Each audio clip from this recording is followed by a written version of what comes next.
ನಾವು ಗಳಿಸಿದ ಸಂಪತ್ತು ಸಹಿತ ನಮ್ಮ ಜೊತೆ ಬರುವುದಿಲ್ಲ. ನಾಳೆ ಹೋಗುವಾಗ ಇರುವಾಗ ಉಂಡು ತಿಂದು ಅನುಭವಿಸಬೇಕಷ್ಟ. ಇದು ವ್ಯಾವಹಾರಿಕ ಸತ್ಯ. ಯಾವುದು ಬಂದೈತಿ, ನಾವು ಎಷ್ಟೇ ಈಗ ಸುಮ್ಮನೆ ನೀವೊಂದು ಏನೋ ಒಂದು ಲಗೇಜ್ ಇರ್ತೈತಿ,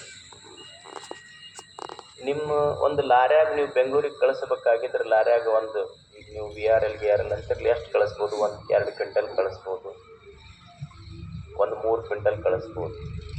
ಅದ ನಿಮ್ಮ ಸ್ವಂತ ಗಾಡಿ ಕಾರ್ಗೆ ಇತ್ತಂದ್ರೆ 50 kg ತೊಗೊಂಡು ಹೋಗ್ತಾರೆ. ನೀವು ನಿಮ್ಮ ಕಾರ್ ಇತ್ತಂದ್ರೆ 50 kg ಹಿಡ್ಕೊಂಡು ಹೋಗ್ಬೋದು, ನೀವು ಕ್ಯಾರಿ ಮಾಡ್ಬೋದು. ಅಕಸ್ಮಾತ್ ವಿಮಾನದಾಗ ಹೊಂಟ್ರಿ ಅಂದ್ರೆ ಅಲ್ಲಿ ಕ್ವಿಂಟಲ್ ಗಟ್ಟಲೆ ಏನಿರೋದಿಲ್ಲ, ನಿಮ್ಮ ಜೊತೆಗೆ ಅದು ಕ್ಯಾಬಿನ್ನಾಗ 23-27 kg ಅಷ್ಟೇ ಒಯ್ಬೇಕು ನಿಮ್ಮ ಜೊತೆಗೆ. ಎಲ್ಲಿ? ವಿಮಾನದಾಗ ಹೊಂಟ್ರೆ. ವಿಮಾನದಕ್ಕಿಂತ ಮ್ಯಾಲ ಹೊಂಟ್ರೆ ಎಲ್ಲರೂ ಖಾಲಿ ಕೈಲಿಂದನೂ ಹೋಗ್ಬೇಕು. ಇಲ್ಲಿ ಏನು ತೊಗೊಂಡು ಹೋಗೋಕ್ಕೆ ಬರೋದಿಲ್ಲ. ಇಲ್ಲಿ ವಿಮಾನದಕ್ಕಿಂತ